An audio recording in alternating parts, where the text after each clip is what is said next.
Rube Waddell. Rube Waddell was weird to the bone, and it made him one of the greatest and strangest pitchers ever. He led the league in strikeouts 6 straight years in the early 1900s, with a blazing fastball, sharp curve, screwball, and even a flutterball. Yet his eccentric behavior is equally famous. Waddell chased fire trucks. He would leave a game mid-performance, go fishing instead, then return. He stopped playing to pet puppies fans held in the stands, shiny objects, distractions, bizarre detours. The tales grow wilder. Reports say he wrestled alligators in the off-season. His off-field life was turbulent. Marriages, drink, periods of absence. Despite that, when he stood on the mound, he was electric. The strikeout-walk ratio was excellent. His control in many games, surgical, and hitters terrified of both his stuff and his unpredictability. His mind seemed wired differently, devoting less energy to consistency and more to whatever caught his attention. The weirdness sometimes cost him. When distractions came, puppies, fire engines, shiny objects, runs did not wait. Managers and teammates complained. Absences hurt his record. Eventually, the eccentricities weighed against durability and responsibility. But without his oddness, you lose part of Rube's legend. He was not just a great pitcher, but the embodiment of unpredictable talent. History remembers him not merely for wins or ERA, but for the chaotic aura, the moments that feel unreal. Rube Waddell is a story of weirdness, brilliance, and how sometimes those two live in the same fierce heart. Steve Lyons. Steve Lyons is weird in all the best baseball ways. His nickname Psycho wasn't about violence, it was about unpredictability. Lyons played 9 major league seasons as a utility man, batting .252 overall, showing up for Boston, the White Sox, Braves, and Expos. He was talented enough to handle many positions, even in one exhibition game playing all 9 positions, but fans remember the odd moments more than the stats. Lyons once beat out a bunt, then pulled his pants down on live TV to dump dirt out after sliding into first base. He paused, seemed to realize, then pulled them back up, embarrassed. He also was known for marking the infield dirt with his spikes, or playing tic-tac-toe or hangman with opposing players during games. These quirks weren't just for show. They defined how he moved through the game, earned attention, sometimes criticism, and became a cult character. Behind the weirdness was a fiercely competitive and imaginative mind. Lyons admitted he wasn't the strongest athlete or the greatest hitter, but versatility and awareness, plus showmanship, drove his value. The pants down moment is symbolic, not just a laugh, but something revealing about control, perception, attention. Moments when weirdness hijacks the moment, when instincts betray common sense. Lyons' legacy is not in home runs or MVPs. It's in memory, comedy, in surprise. In a sport built on routines, calm repetitions, Lyons was the odd punctuation. His weird moments didn't just stand out, they endured. Whatever the moment, Steve Lyons reminds baseball fans that sometimes it's the strange, the unexpected that you recall. Justin Turner. Justin Turner has never been the flashiest star, which is ironic because one of his most viral moments involves him flashing. Not actual anatomy, just a pantomime during a mound visit where Turner reached down, cupped air like a magician pulling from an invisible pouch, and then presented 2 fake testicles to his teammate. It was half joke, half bizarre motivational tool, and wholly unforgettable once cameras caught it. The scene is one of those blink and you miss it moments that baseball specializes in. Long game, slow pace, random cutaway, suddenly Turner's acting like a little league dad trying to explain toughness in the world's strangest metaphor. Some fans laughed, some cringed, and some just said, "That's baseball." Dugouts have always run on inside jokes, coded gestures, half-obscene rituals. Turner's fake balls routine just happened to escape the clubhouse walls and make it onto the broadcast. Context matters. Turner is the archetype of the veteran grinder, former cast-off, reinvented swing, Dodgers cult hero, beard as recognizable as the LA logo. He built his career on resilience and clutch hits, not flash. So the fact that his most viral highlight has nothing to do with launch angle or October heroics, but instead with miming male anatomy adds a layer of absurdity. It's the gap between who he is and what fans remember. For teammates, it was nothing new. Players pull pranks, invent signals, and remind each other, crudely, jokingly, to stay tough. Turner's fake ball gesture wasn't strategy, wasn't superstition, wasn't even really necessary. But baseball is long, and weirdness fills the gaps. Years later, people still bring it up, not as scandal, but as lore. A reminder that even the most buttoned-up games sometimes hinge on jokes you'd get in a middle school cafeteria. Dupee Shaw.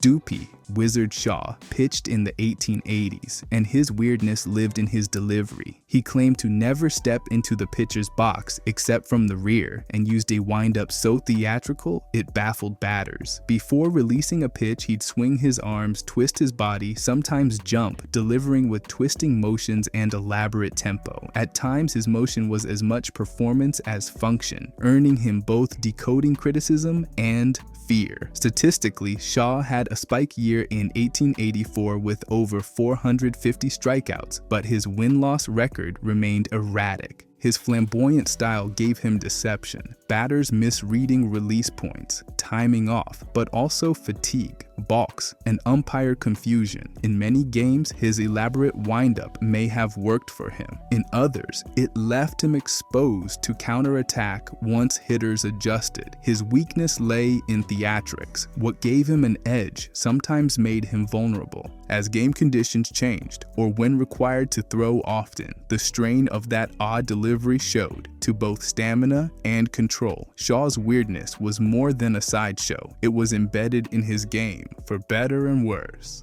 Pete Browning. Pete Browning played long before modern analytics, but his oddities are well chronicled. Known as the Gladiator, he suffered from mastoiditis, which impaired his hearing and gave him headaches, but also led him to adopt eccentric habits. Naming his bats, talking to them, giving each a personality, sometimes even speaking to them before at-bats. He was known to hit well, even while clearly suffering pain, but also to lean on alcohol to numb discomfort. Browning was said to stand on one leg in the outfield or infield sometimes, arguing it helped him avoid collisions or improve base awareness since his hearing was compromised. His batting champions and high averages show he was great, but his odd comportments, stepping odd, playing while sick, relying on perceived ritual, made his performance less predictable. In tight games or slumps, his physical ailments and reliance on routine may have hindered him. The weakness in Browning's strange story is that so many variables, illness, alcohol, hearing loss, made consistency nearly impossible. When he was well, he produced, but when weirdness or pain intruded, it left him vulnerable. Turk Wendell.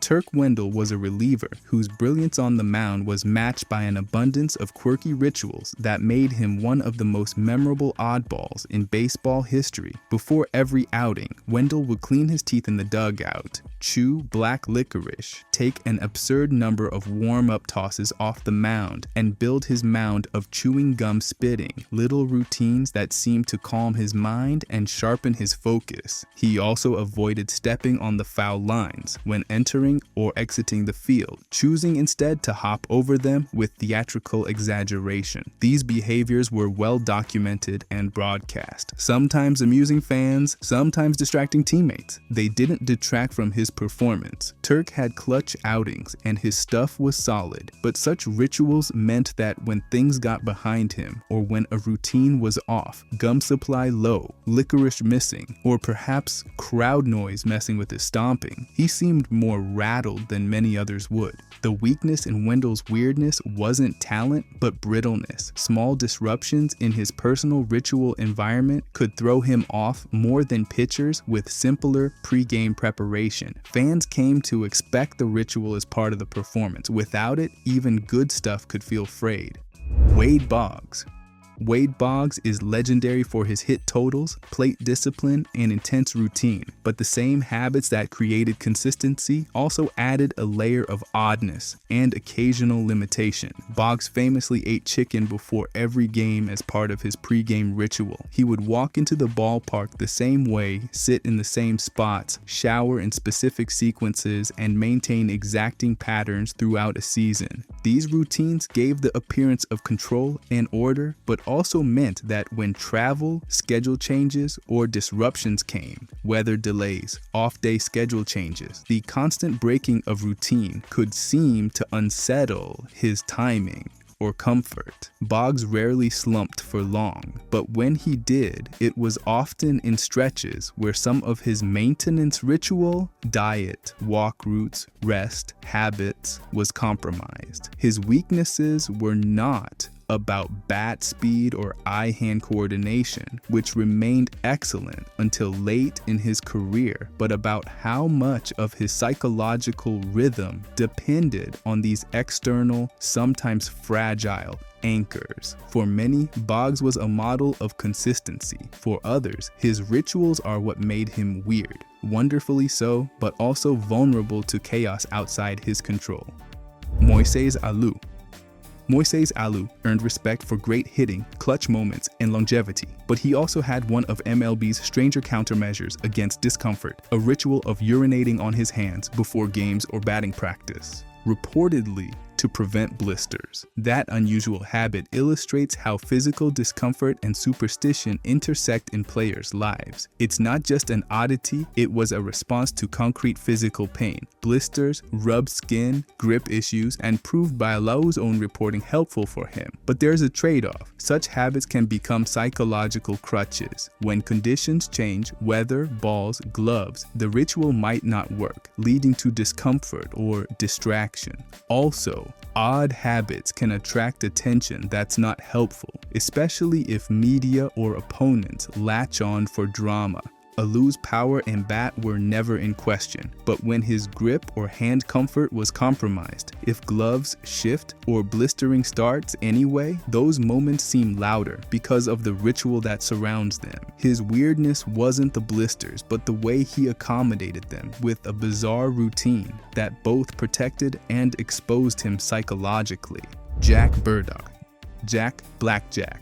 Burdock was one of baseball's oldest era characters, but his behavior qualifies him as weird by nearly any standard. Known for his fielding talent, Burdock also had a reputation for the hidden ball trick, both as executor and as victim, multiple times throughout his career. That means deceptive plays, timing the moment when runners are off guard, and embedding trickiness into his defensive style. This kind of behavior isn't just showmanship, it shifts the mental game for opponents. But the weakness in that weirdness is that hidden ball tricks rely on distraction, positioning, and lapse in attention, not raw athletic consistency. Against very alert or well-trained opponents, those tricks can backfire, make fielders overthink, or drag defensive rhythm.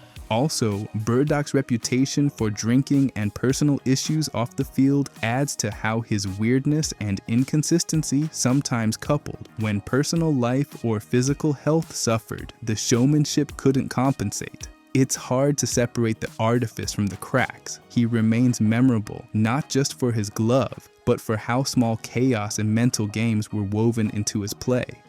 Larry Walker.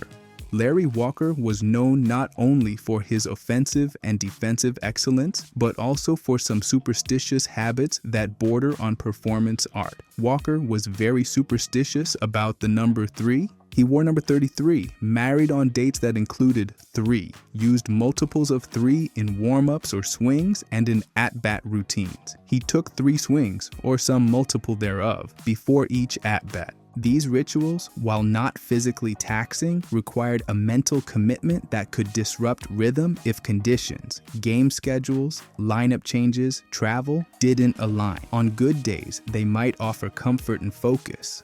On off days, the inability to properly observe the ritual might be an added irritation. Moreover, insisting on these patterns in a sport dealing with unpredictable variables, umpire strike zones, weather, pitcher styles, can sometimes hamper adaptability. Walker's weaknesses weren't about talent. His arm, bat, fielding were elite, but about how sensitive one can become to routine. When the mind becomes reliant on symbolic structure, the gap between control and chaos magnifies in moments when the world doesn't cooperate. Billy Earle.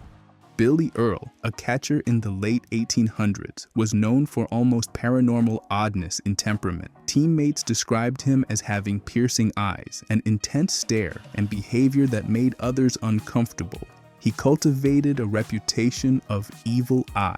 He believed in spiritual healing and magnetism, in hypnosis, and traveled unusual paths. Some claimed when he looked at people, they felt mesmerized or uneasy. He also practiced spiritualism and magnetism, topics not typical of ballplayers in his era. Earle played and caught across many teams, sometimes celebrated for seeing things others did not, sometimes feared for unsettling shadows in clubhouses. His batting was respectable, his presence eccentric. He shifted teams often, contract jumping, engaging in disputes and dramatic farewells. His weirdness wasn't divorced from identity, it was identity. Charlie Kerfeld. Charlie Kerfeld pitched in the 1980s and beyond with a flair for humor and oddness. He wore a rubber conehead's mask in the bullpen occasionally. Under his uniform, he sometimes sported a Jetsons t-shirt. His entrance into games, the way he dressed, and his offbeat charisma made him a fan favorite. He once demanded payment in a contract plus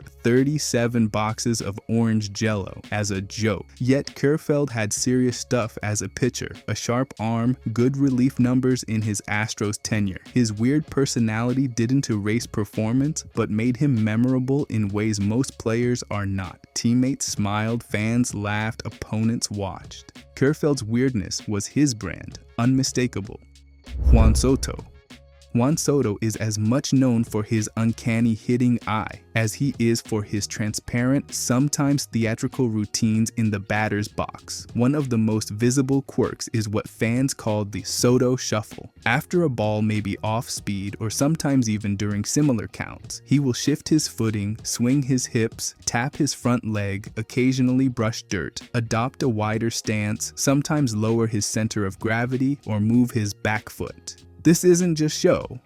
Soto has said some of these movements help him settle timing, reset his rhythm, or even disrupt a pitcher's focus. The routine has become part of his identity, part of how pitchers think of him at the plate. Soto also has a very disciplined strike zone approach. He doesn't swing at many pitches outside the zone. This control is part of his strength, but weirdness and discipline together create margins that are small and subject to disruption. When things are going well, the shuffle feels fluid, part of his read and react game. When his timing is off, or post-travel fatigue or small injuries reduce sync, those extra movements seem to cost him. Mistimed bat path, delayed decision, sometimes more swing and misses, or fouls in counts that used to favor contact. Because his routine is so visible, it becomes fodder for commentary. Every movement, adjustment, or ritual stands out. That makes his failure seem louder and more scrutinized, even though many hitters have silent pre-at-bat routines. For Soto, weirdness isn't about superstition exactly,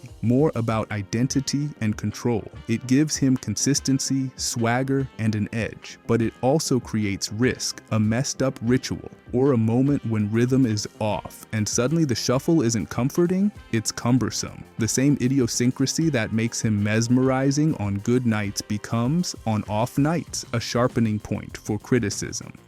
Louis Tiant.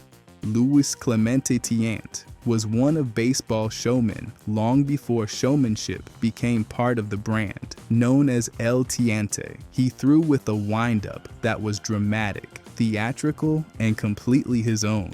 He turned his back to home plate as part of his delivery, rotating his upper body in a sweeping motion, his right leg acting as an axis before delivering the pitch. This hesitation and full body coil often caught hitters off balance. Tiant's delivery felt almost like magic, and opponents would tell you the ball seemed to come out of nowhere. He was also famous for his cigar habit. Sources say he could smoke a long Cuban cigar on a bus, even fall asleep, yet the cigar remained lit. He'd enter games with flair, his motion beguiling, his personality larger than the mound. That eccentric routine became part of his identity. Fans loved it, rivals respected the disruption it caused. Tiant's statistics were already elite. Over 19 seasons, 229 wins, 3.30 ERA, over 2,400 strikeouts. Yet even those numbers feel slightly secondary when you consider how much theater was in every start. The weirdness didn't detract, it amplified. His routes to the plate, the manner in which he prepared, even pre-game rituals, all contributed. Tiant refused to suppress personality. It was part of pitching those blistering seasons in Cleveland, his revival in Boston, and his legends in Fenway. As odd as his motion, the spin,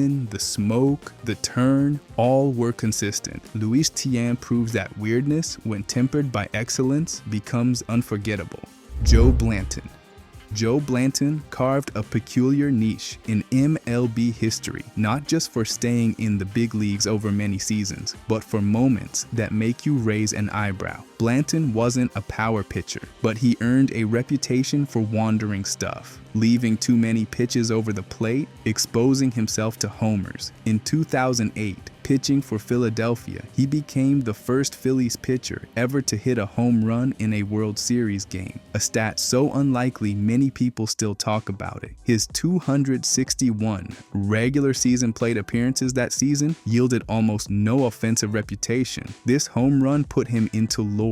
Blanton's pitching style shifted over his career. Sinker usage dropped heavily, replaced with sliders and changeups, depending on handedness of hitters. Opposing teams noticed patterns. Certain pitch types and placements showed up more often, and sliders in particular were over-relied upon against righties. His splits, his repertoire, and the home run susceptibility combined to make weird seasons, where his results swing wildly. Beyond that, his post-career path also adds to the portrait. After retirement, he shifted gears significantly, entering winemaking and doing interviews reflecting on improbable milestones. Blanton was never predictable. He was solid, erratic, reliable, befuddling all at once. That tension between competence and unpredictability is what makes him weird. He's memorable not just for blowing games or winning them, but for doing both in ways audiences didn't expect. Cy Blanton.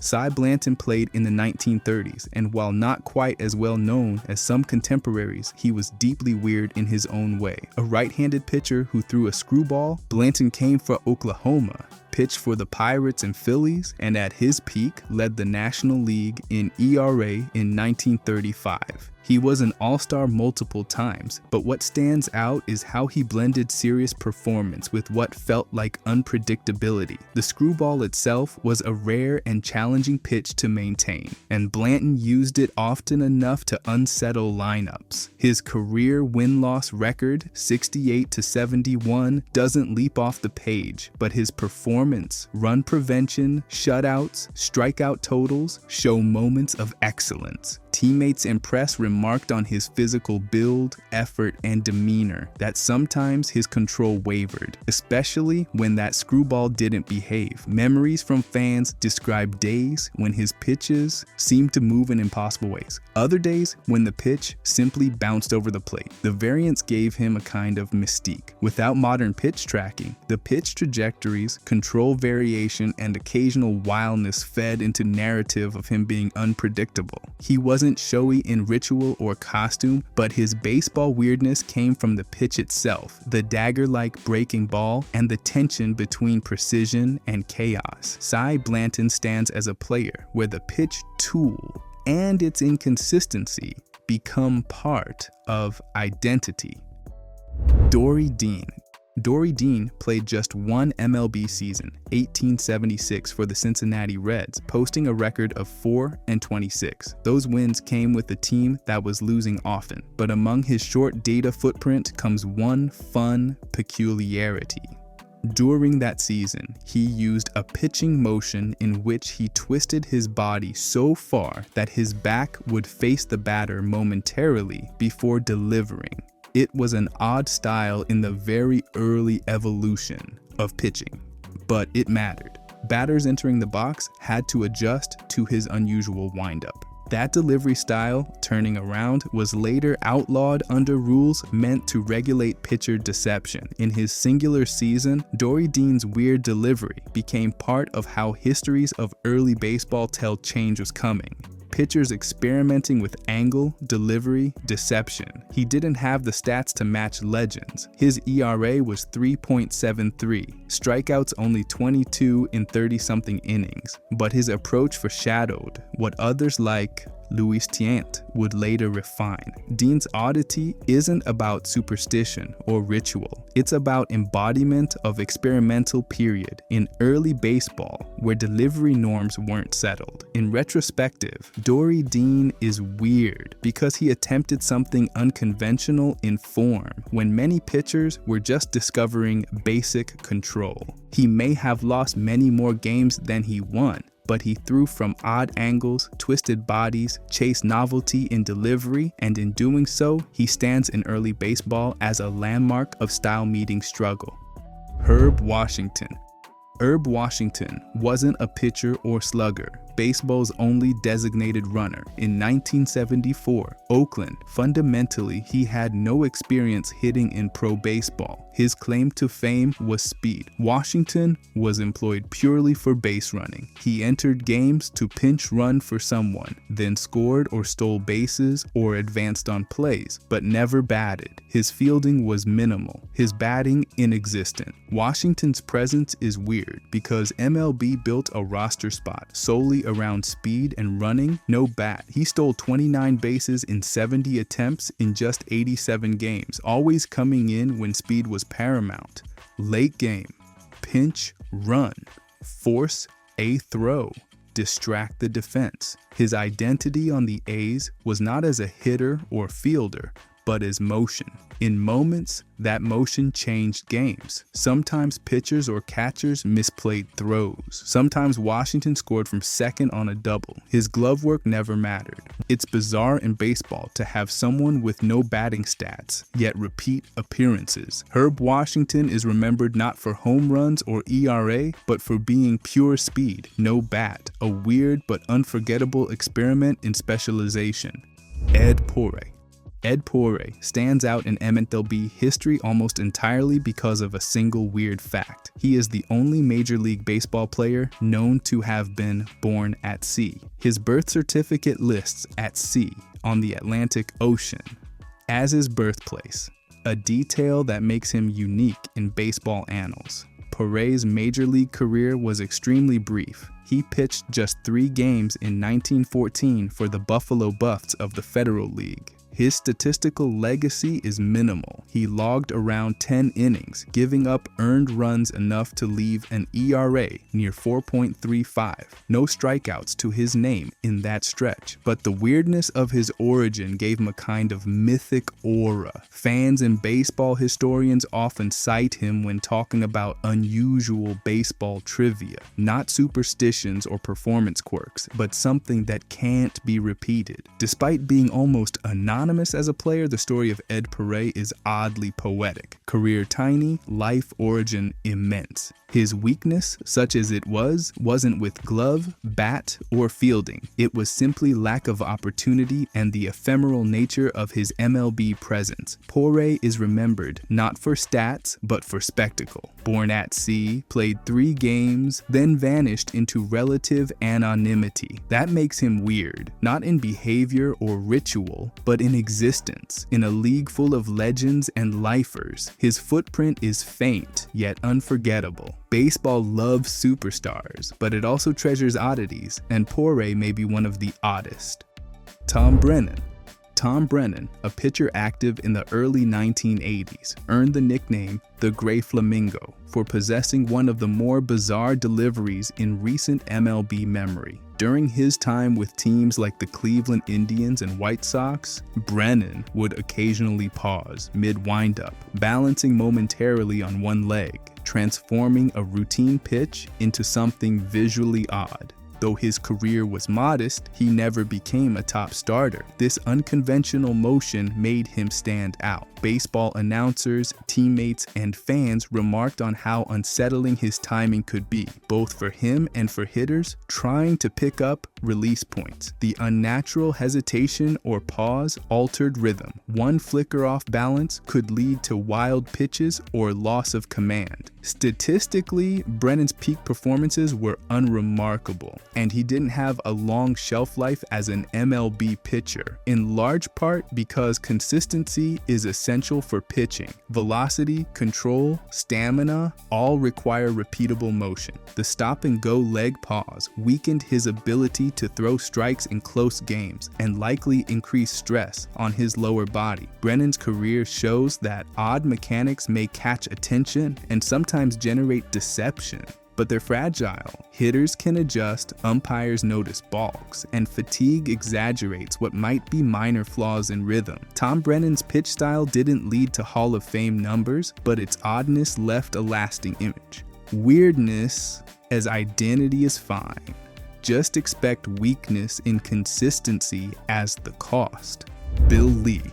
Bill Lee remains one of baseball's great oddities, and Spaceman is a nickname that barely scratches the surface. He pitched for the Boston Red Sox 1969 to 1978 and Montreal Expos 1979 to 1982, posting a respectable 119-90 record, a 3.62 ERA, and over 700 strikeouts in his major league career. For many, Lee is as memorable for eccentricity as for effectiveness. He embraced countercultural stances, going out on a limb with outspoken opinions on politics, society, race, and generally behaving in ways that earned him the reputation of a baseball outsider.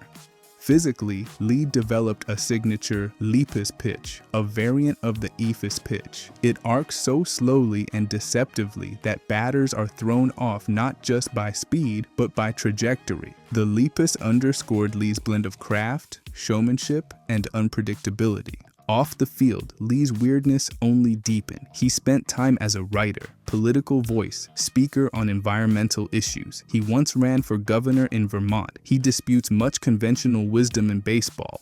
For instance, he has strong opinions against mandatory drug testing and often mocked uniformity in the sport. He built handmade bats. Later in life, he played for barnstorming teams even into his 60s and beyond, embracing baseball as ritual and identity rather than simply career. Lee played a complete game for the San Rafael Pacifics at age 65, proving his endurance and stubborn commitment. His persona is weird because he refused to pick between culture and sport, spirit and statistics. He didn't fit neatly into any box, and that's essential to his myth. Bill Spaceman Lee didn't just pitch baseball, he lived the strange edges of it, and in doing so made weird something to respect. Mark Fidrych.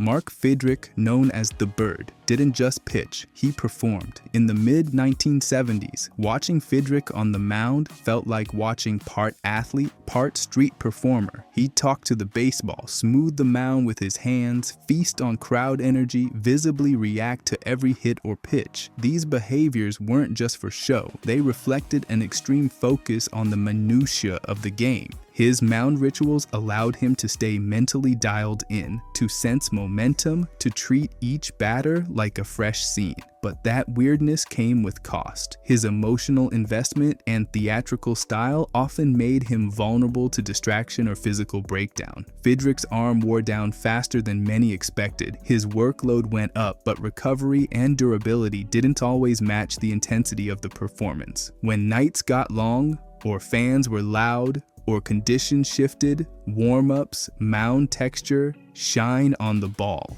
Those eccentric habits that once grounded him sometimes betrayed rhythm.